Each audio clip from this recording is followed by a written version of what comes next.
Bismillah ar-Rahman ar-Rahim. Assalamu alaikum wa rahmatullahi wa barakatuh, dear students in the third year translation department. This is our ninth lecture on The Return of the Native by Thomas Hardy. We are still in book 1, but in chapter 3. The subject for today is the event of the bonfire and its significance. Let's read from the text. You know that the text is the main source for any symbol, setting, description, ideas we want to know.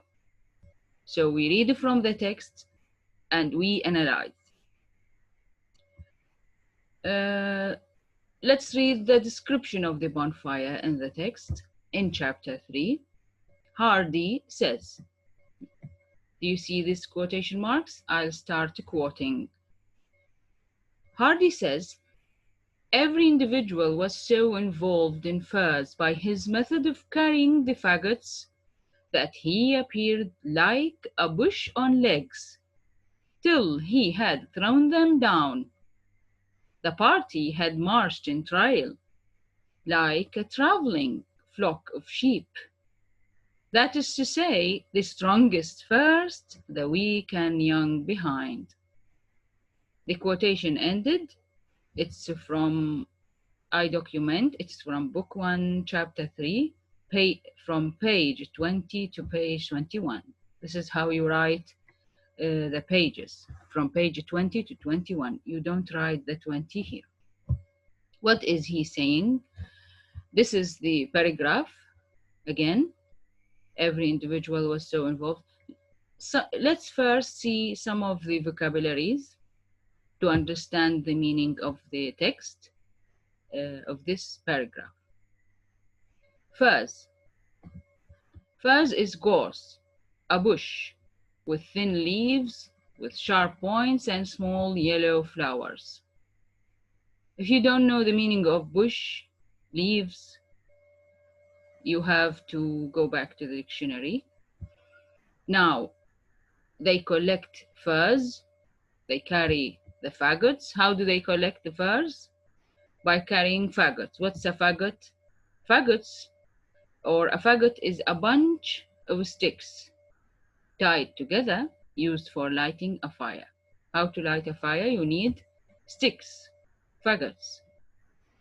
Those people or men who carry the faggots appear like a bush on legs, till he had thrown them down. Another vocabulary is a trail.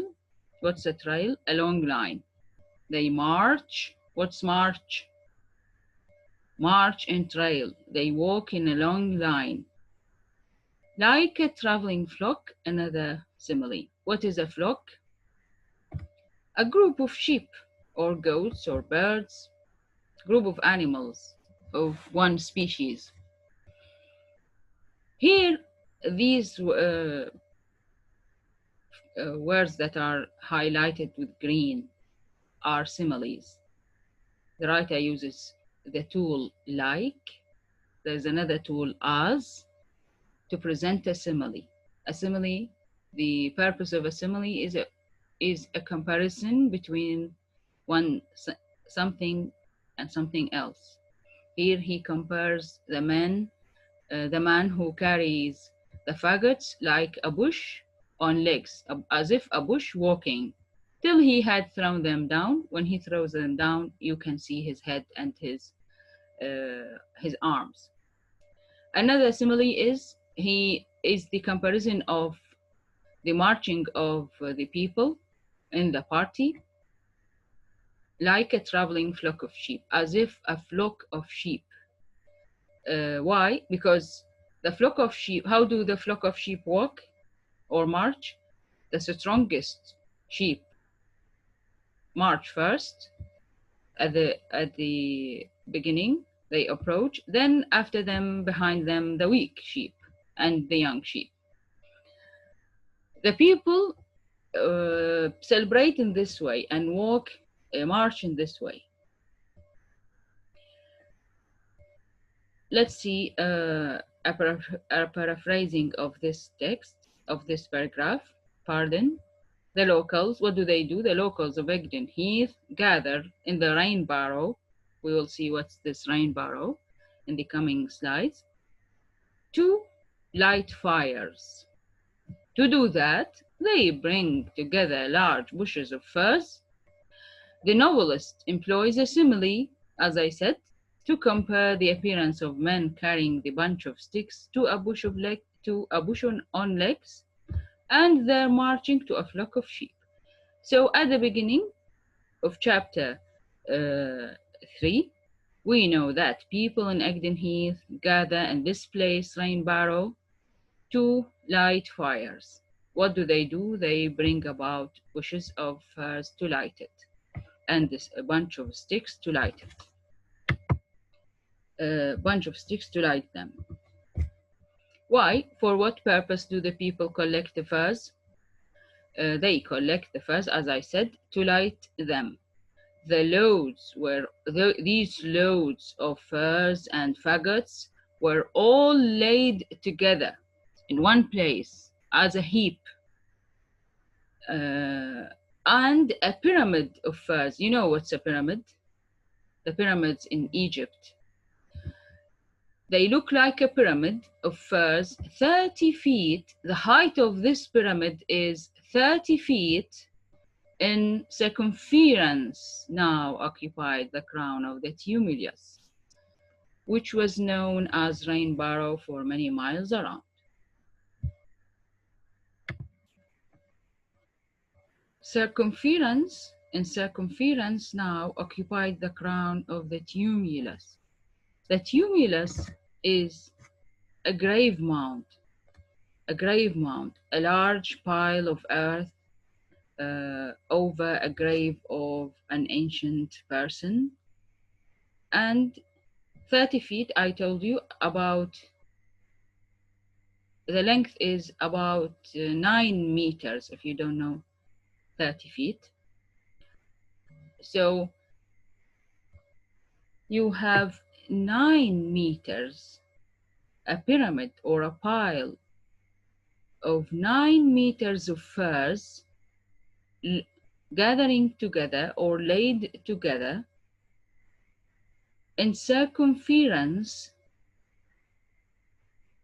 crowning the tumulus, the grave mound, crowning the tumulus, which was known, and this tumulus was known in Egdon Heath as Rainbarrow for many miles around, or for many miles round, for many kilometers round in Egdon Heath. People call it Rainbarrow, this tumulus, a pile of earth on a grave of an ancient person. So the purpose for the people or for the collecting the furze is for lighting huge bonfires. Why bonfires? Because like a circumference, they crown the tumulus and circumfere it to make a huge bonfire. The locals assemble their bonfires on the Rainbarrow. And what is the Rainbarrow in the novel? The Rainbarrow is an artificial burial mound raised by the ancient pagan Celtic tribes. It's an artificial burial mound raised by the ancient pagan Celtic tribes. This is the Rainbarrow. So chapter 3 described the setting of the bonfire, or the assembling of the bonfire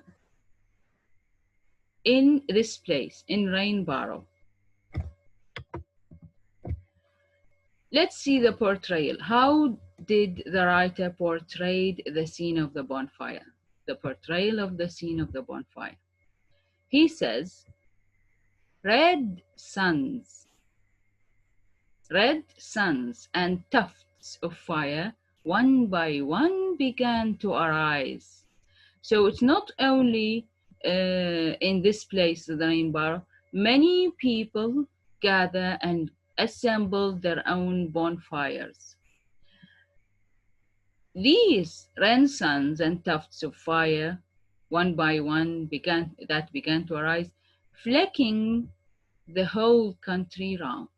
So the whole countryside of Egdon Heath began to be marked with these red suns, with these bonfires. He told us these red suns and tufts they were the bonfires of other parishes and hamlets that were engaged in the same sort of commemoration. This quotation or this paragraph is taken from page 21. Flecking, marking with a particular color. Which color? The color of fire. Commemoration, here, an action, a celebration, to remember the past, to celebrate an event. So as if they have a celebration, here they have a celebration.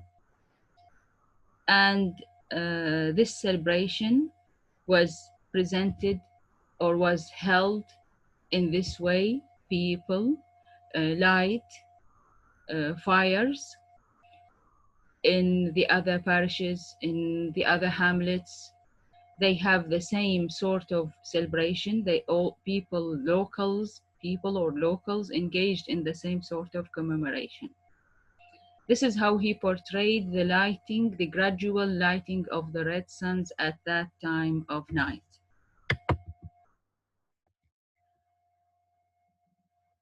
What does the bonfire signify for the locals of Egdon Heath? Why do they light this bonfire? He told us that there is a party.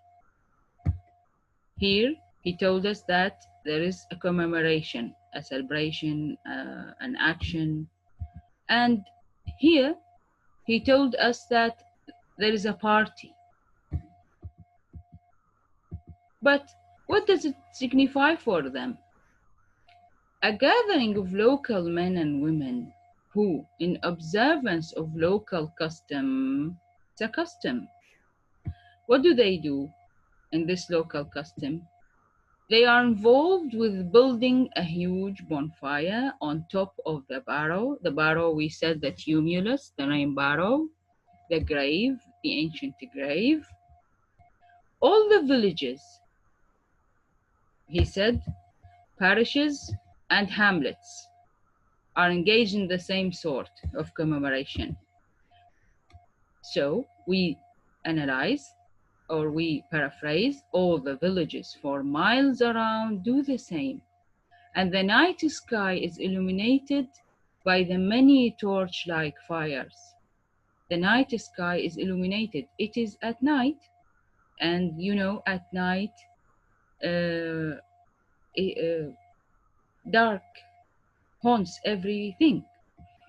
Here, this night sky is illuminated by these torches, torch-like fires. The fire looked like a torch, but because it is huge, although it is huge, but for the sky, it looked just like a torch. It is an annual local custom. Lighting these huge bonfires is an annual local custom for those people in this place at that time in November, before winter, or with the approach of winter. The reason, its significance is as an annual local custom. The reason for lighting the bonfire.